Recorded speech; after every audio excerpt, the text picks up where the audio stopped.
রাসূল করিম সাল্লাল্লাহু আলাইহি ওয়াসাল্লাম একটি মরুময় ময়দান দিয়ে যাইতেছিলেন। এমত অবস্থায় আমার নবী থমকে দাঁড়ালেন। দাঁড়ানোর পর বললেন, সাহাবীরে তোমরা দ্রুত গতিতে তোমরা খাজুর গাছের নিকটে চলে যাও, ডাল নিয়ে আসো।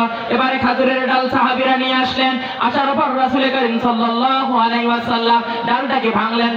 দুই টুকরা করার পরে আমার নবী ডান দিকে একটা গেড়ে দিলেন, বাম দিকে আরেকটি ডাল গেড়ে দিলেন। আমার মায়েরা গভীর কান লাগান। সাহাবায়ে কেরাম প্রশ্ন করলেন, ইয়া রাসূলুল্লাহ, ইয়া হাবিবাল্লাহ, ও নবী গো, এইখানে তো ফাঁকা জায়গা, এখানে তো কোনো কবরের কোনো চিহ্ন নেই।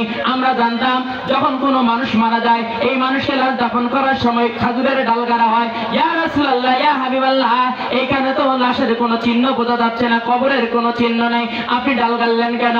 আমার নবী বলেন, সাহাবীরে আমি রাসূল যা জানি তোমরা তা জানো না, আমি যা দেখি তোমরা তা দেখো না। ইয়া আমার সাহাবীরা, আমি রাসূল দেখতে পারতেছি এই মরুময় ময়দানের মধ্যে এখানে দুটি লাশ দাফন করা হয়েছে, দুইটি কবর। সাহাবায়ে কেরাম বললেন, ইয়া রাসূলুল্লাহ, ইয়া হাবিবাল্লাহ, এই লাশ দুইটার পরিচয় কি?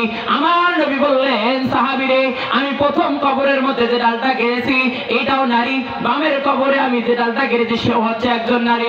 এ আমার সাহাবীরা, আমি যে বাম পাশের কবরের মধ্যে আমি ডালটা গেড়ে দিয়েছি এই নারীর পরিচয় হইল এই নারী সব সময় মানুষের গীবত করত, চগলখুরি করত, এই জন্য আমার আল্লাহ তার কবরে জাহান্নামের আগুন জ্বালিয়ে দিয়েছে।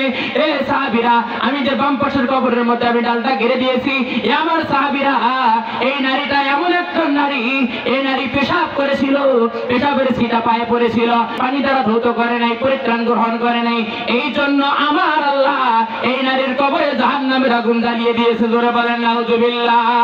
এই জন্য আমার মায়েরা লম্বা করতে গেলাম না, দীর্ঘায়িত করতে গেলাম না, শুধুমাত্র আপনাদের ব্যাপারে আমি দুইটা এলান দিলাম। এ মায়েরা, এক নম্বরে গীবত করবি না, দুই নম্বরে মায়েরা পেশাবের ছিটা থেকে যদি পরিত্রাণ গ্রহণ করতে পারো তাহলে আমার মায়েরা কবরের আযাব থেকে আমার আল্লাহ আপনাকে নাজাত দিয়ে দিবেন। জোরে বলেন সুবহানাল্লাহ। তিরমিজি শরীফের হাদিসের মধ্যে এসেছে, আমার রাসূল বলেছে প্রতিটা মানুষের কবরে আযাব হওয়ার পিছনে হলো দুইটি কারণ, এক হলো গীবত, দুই হলো পেশাবের ছিটা। জোরে বলেন ঠিক না বেঠিক?